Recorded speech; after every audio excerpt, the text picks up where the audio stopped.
Welcome to my review of Prince of Persia The Lost Crown. First and foremost, I would like to express my immense gratitude to Ubisoft for providing me with an early access code, which has made everything much more easier. I have immersed myself in this game for staggering 40 hours so far, and I must confess, I am confronted with a problem.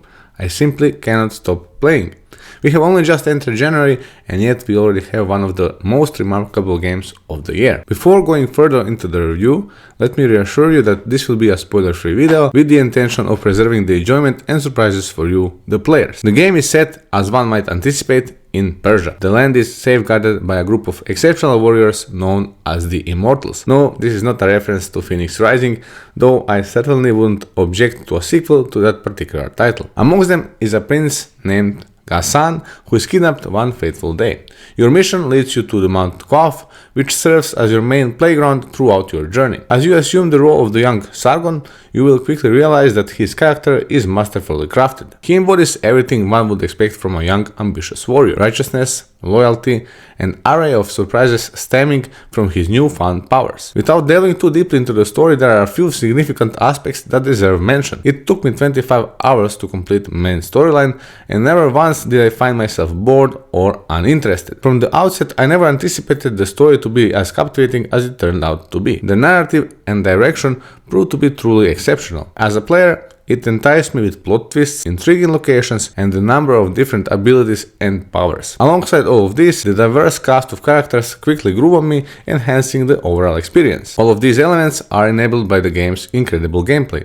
Even after 40 hours, I still find the combat system to be remarkably versatile, constantly offering me new ways to kill my enemies. Sargon possesses 6 primary powers, each playing a crucial role throughout the story and the game world. All 6 are related to manipulating time and seizing opportunities in your favor. It impressed me how, on numerous occasions, the world itself drew me towards constant exploration. Upon starting the game, you have a choice between guided mode and exploration mode. The exploration grants you complete freedom without any hints or guidance. Guided mode, on the other hand, provides icons indicating where you need to progress with the story. Moreover, when you encounter a pathway that requires an ability you haven't yet acquired, the game marks it with a red door on the map. Once you obtain the necessary ability, the game automatically updates the map, highlighting the now accessible paths with green doors. Another fantastic addition to the game is the inclusion of memory shards. Throughout the game, you can collect up to 25 of them, with 15 already at your disposal. These shards come in handy when you encounter puzzles or find yourself unsure of how to cross a particular terrain.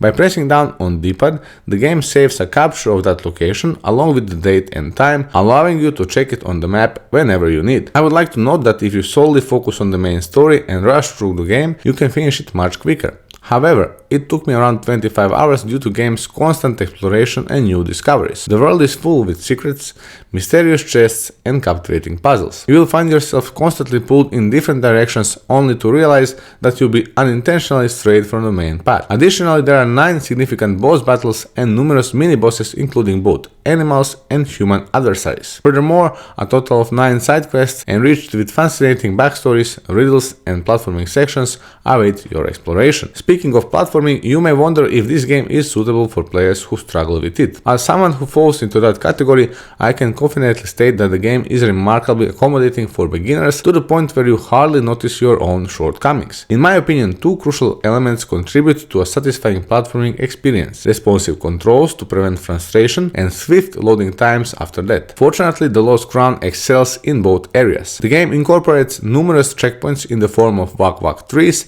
where you can restore your health and arrows, switch amulets, and access special powers. Additionally, for beginners, there is an option for assistance in platforming should you desire it. It can be activated in the options menu, although I personally do not recommend it. Not because it is inadequate, but rather because I believe it disrupts the immersion and pace of the game. I suggest utilizing it sparingly, only if you encounter an exceptionally difficult section. It's essential to note that this assistance is not available for puzzles and platforming on optional paths, as it is intended to guide you exclusively on your main story path. One aspect that particularly caught my attention is the inclusion of 13 distinct biomes and over 65 different enemy types. This diversity ensures that the game remains refreshingly engaging throughout, as each biome features its own unique set of puzzles, obstacles, and adversaries. Prepare to traverse sprawling cities with grand elevator systems, mystical forests, libraries, and vast sandy expanses. Of course, this game wouldn't be complete without awe-inspiring combo attacks. Known as Atra, you can collect a total of 10 of these distinctive and visually striking techniques. They can be unleashed upon your enemies once your bar fills up. Regarding combat, you have at your disposal two swords named Quace and Layla, as well as a trusty bow. Both weapons, along with the amulets you acquire, can be upgraded at the forge, providing you with superior equipment to face the challenges ahead. In addition to the main story, puzzles and side quests, you can also gather soma tree petals and flowers which bolster your health and help you prolong your survival. The amulet system is particularly well crafted, enabling you to customize Sargon according to your preferences. Each amulet bestows distinct perks, empowering you to excel in specific aspects. For instance, you can imbue your arrows with fire or gain the ability to recover a small portion of health after surviving a lethal blow. All of these elements greatly enhance your journey. To reiterate, as I initially entered the game with tempered expectations, The Lost Crown surpassed all of them and stands amongst the finest gaming experiences I have ever encountered. Metroidvania games didn't previously resonate with me,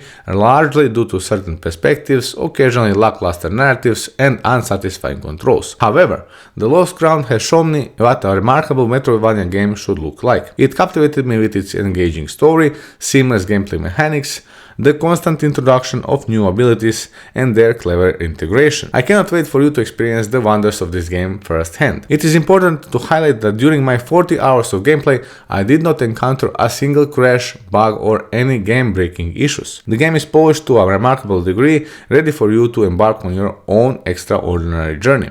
I wholeheartedly rate this game a solid 9 out of 10. Stay tuned throughout the next week, as I will provide a lot of guides to assist you on your journey towards obtaining the Platinum Trophy. I hope you find this review enjoyable, have a splendid day, and until next time.